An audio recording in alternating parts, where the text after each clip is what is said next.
এবং chairman TTADC Shri Jagadish Debbarma মহোদয় এবং যারা বিধায়ক বিধায়িকারা এখানে উপস্থিত আছেন এবং এখানে বিশাল সংখ্যায় যারা তিপ্রামাথার কার্যকর্তারা এখানে এসেছেন, আইপিএফটির যারা কার্যকর্তারা এসেছেন এবং ভারতীয় জনতা পার্টির যারা কার্যকর্তারা এখানে এসেছেন এবং মিডিয়া বন্ধুরা, সবাইকে আমি হার্দিক অভিনন্দন ও শুভেচ্ছা জানাচ্ছি।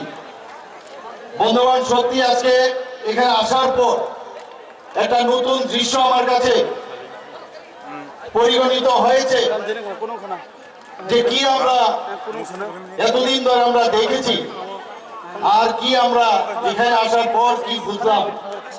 এখানে এসে এতটুকু আমরা বুঝেছি, আমাদের মহারাজা প্রদ্যুৎ কিশোর দেববর্মা মহোদয় যেদিন 28 তারিখ আমরা মহারানী প্রীতি সিং দেববর্মা মহোদয়ের জন্য আমরা ওখানে পূর্ব আসনে যে ভারতীয় জনতা পার্টির যাকে মনোনয়ন করা হয়েছে সেখানে প্রায় 40 থেকে 45 হাজার লোকের সমাগমে সেখানে আমরা সেই মনোনয়ন দাখিল করেছি।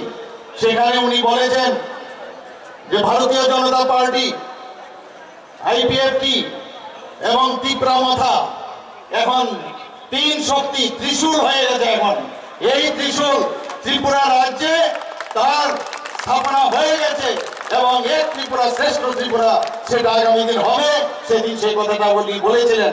আজকে আমি দেখলাম যে তার যে কথাটা উনি বললেন যে আবি তো টেইলার হে, পিকচার তো আবি বাকি হে।